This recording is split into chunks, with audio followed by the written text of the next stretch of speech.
કૃષ્ણ, તમારું સ્વાગત કરું છું કાજલના રસોઈ ઘરમાં। તો આજે આપણે બનાવવાના છીએ ગ્રેવી મંચુરિયન। તો વિડીયોમાં એન્ડ સુધી બન્યા રહેજો અને જો મારી ચેનલમાં નવા હોય તો ચેનલને સબસ્ક્રાઈબ કરી અને બાજુમાં રહેલું બેલ આઇકન દબાવવાનું ભૂલશો નહીં। તો ચાલો આપણે બનાવી લઈએ ગ્રેવી મંચુરિયન। ગ્રેવીવાળું મંચુરિયન બનાવવા માટે અહીં મેં કોબીને આવી રીતે પહેલાં તો ઝીણી છીણી લેવાની છે, તેનું ઝીણું ખમણ કરી લેવાનું છે। તો આપ જોઈ શકો છો ઝીણી ખમણીથી ખમણ કરી લેવાનું છે। અહીં મેં થોડું ગાજર પણ એડ કર્યું છે। ગાજર છે ઓપ્શનલ છે, તમને પસંદ હોય તો એડ કરવાનું, પણ એકવાર તમે કોબી અને ગાજરનું મંચુરિયન બનાવી જોજો, બહુ જ ટેસ્ટી બને છે। અને તેમાં હું અત્યારે થોડું 1 ચમચી જેટલું મીઠું એડ કરી રહ્યું છું, એટલે જે કોબીનું પાણી છે તે એકદમ જ નીકળી જશે, કોબી ગાજરનું પાણી। એટલે થોડી વાર મીઠું નાખી અને 10 મિનિટ સુધી તેને રહેવા દેવાનું છે। પછી આપણે કોબી અને ગાજરમાં રહેલું બધું જ પાણી હાથથી દબાવી અને નિતારી લેવાનું છે। તો 10 મિનિટ થઈ ગઈ છે, તો આપ જોઈ શકો છો આવી રીતે થોડી વાર દબાવશો એટલે તરત જ તેમાં રહેલું પાણી તે છૂટું પડી જશે। આવી રીતે આપણે કોબી અને ગાજરને આવી રીતે પાણી કાઢીને ડ્રાય કરી લેવાના છે। તો આપ જોઈ શકો છો પછી એ પાણી આપણે રાખી મૂકવાનું છે, જ્યારે આપણે મંચુરિયનનો વઘાર કરીશું, ગ્રેવી બનાવશું ત્યારે તે પાણીમાં યુઝ કરીશું। તો આપ જોઈ શકો છો એકદમ જ ડ્રાય એવું કોબી અને આપણા ગાજર થઈ ગયા છે। પછી આપણે 1 વાટકી તેમાં મેંદાનો લોટ અને અડધી વાટકીથી ઓછો આપણે ચોખાનો લોટ એડ કરીશું। ચોખાનો લોટ એડ કરવાથી મંચુરિયન છે તે થોડું ક્રિસ્પી થતું હોય છે। અહીં તીખાશ માટે હું 1 ચમચી મરચું અને અડધી ચમચી જેટલો મરી પાવડર એડ કરી રહી છું।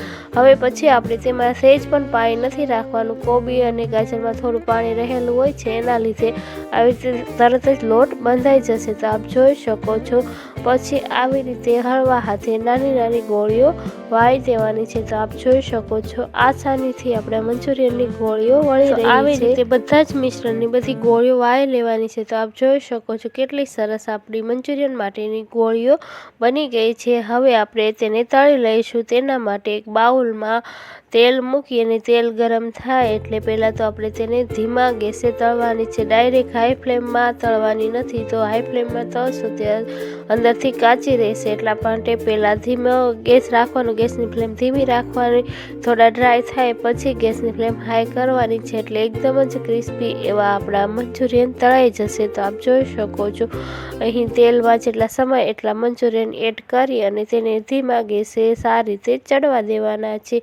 તેને ફેરવવામાં થોડું ધ્યાન રાખવાનું, કારણ કે શરૂઆતમાં મંચુરિયન ખુલવાના ચાન્સ રહેતા હોય છે, એટલા માટે હળવા હાથે આવી રીતે થોડી વાર ફેરવતા જશો એટલે મંચુરિયન છે તે બધી સાઈડ સારી રીતે ચડી જશે। તો આપ જોઈ શકો છો અને મંચુરિયનની ગોળીઓનો કલર ચેન્જ થાય ત્યાં સુધી તેને આવી રીતે આ બોલ્સને સારી રીતે તેલમાં સાતળવાના છે। તો આપ જોઈ શકો છો ધીમે ધીમે તેનો કલર ચેન્જ થવા લાગ્યો છે। હવે ગેસની ફ્લેમ છે તે હાઈ કરી દેવાની। તો આપ જોઈ શકો છો બધી જ ગોળીઓ ઉપરથી ક્રિસ્પી બની ગઈ છે। તો આવી રીતે કલર ચેન્જ થાય અને ગોળીઓ ક્રિસ્પી થાય ત્યાં સુધી તેને તળવાની છે। તો હવે આપણી બધી જ ગોળીઓ તળાઈ ગઈ છે। હવે આપણે તેને એક ડીશમાં કાઢી લઈશું। તો આપ જોઈ શકો છો એકદમ જ બજારમાં મળે તેવી ગોળીઓ આપણી બનીને તૈયાર થઈ ગઈ છે। તો આપ જોઈ શકો છો હવે આપણે મંચુરિયન માટેની બધી ગોળીઓ તૈયાર થઈ ગઈ છે। હવે આપણે તેની ગ્રેવી બનાવી લઈએ। તેના માટે એક બાઉલમાં થોડું તેલ રહેવા દઈ અને તેલ ગરમ થાય પછી તેમાં લસણ એડ કરીશું, લીલા કાંદા એડ કરીશું અને કેપ્સિકમ મરચાંની જે ચિપ્સ બનાવી છે તે એડ કરીશું। તેને સારી રીતે તેલમાં મિક્સ કરી અને થોડું મીઠું એડ કરશો એટલે જે શાકભાજીમાં જે કચાશ છે તે તરત જ દૂર થઈ જશે। આવી રીતે મીઠું એડ કરી અને થોડી વાર આવી રીતે મિક્સ કરશો એટલે એકદમ જ કાંદા અને કેપ્સિકમ મરચાં છે તે સારી રીતે સતળાઈ જશે। પછી આપણે તેમાં 1 ચમચી મરચું, 1 વાટકી જેટલો ટમેટો સોસ એડ કરીશું અને 2 ચમચી જેટલો સોયા સોસ એડ કરીશું। હવે તેને સારી રીતે મિક્સ કરી લેવાનું છે। આ સોસનો ટેસ્ટ ખૂબ જ સરસ આવતો હોય છે। આવી રીતે મિક્સ કરી અને થોડી વાર ચડવા દેવાનું છે। તો આપ જોઈ શકો છો એકદમ જ કલર ચેન્જ થઈ ગયો છે।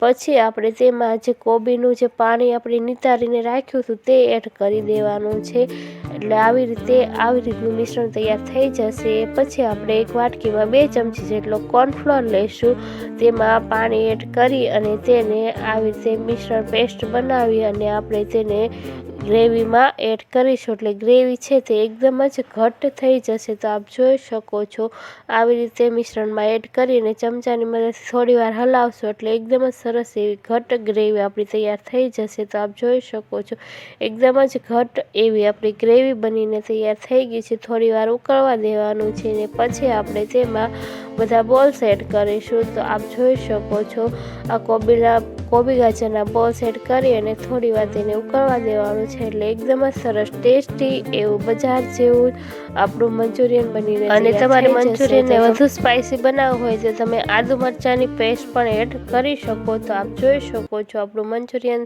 રેડી થઈ ગયું છે। આપણું મંચુરિયન એકદમ જ ગ્રેવી ઓબ્ઝર્વ કરી લીધી છે। હવે આપણે થોડીવાર તેને ઉકળવા દઈશું અને પછી આપણે તેને ગેસને બંધ કરી અને એક બાઉલમાં સર્વ કરી લઈશું। તો આપ જોઈ શકો છો એકદમ જ ઘટ્ટ એવી ગ્રેવી તૈયાર થઈ ગઈ છે। એકદમ જ જે રેસ્ટોરન્ટમાં બને એવું આપણું મંચુરિયન ઘરે બનીને તૈયાર થઈ ગયું છે। હવે આપણે તેને એક બાઉલમાં સર્વ કરી લઈએ। તો આપ જોઈ શકો છો કેટલું ટેસ્ટી અને કેટલું ચટાકેદાર આપણું મંચુરિયન બનીને તૈયાર થઈ ગયું છે। તમે પણ એકવાર ચોક્કસથી ટ્રાય કરજો, ખૂબ જ ટેસ્ટી બને છે। તો આજની મારી આ રેસીપી તમને કેવી લાગી તે કમેન્ટમાં જરૂરથી કહેજો અને મારી જો અવનવી આવી રેસીપીઓ તમને ગમતી હોય તો મારી ચેનલને લાઈક કરજો, શેર કરજો અને મારી ચેનલને સબસ્ક્રાઈબ કરવાનું ભૂલતા નહીં। હવે ફરી મળીશું એક નવી જ રેસીપી સાથે।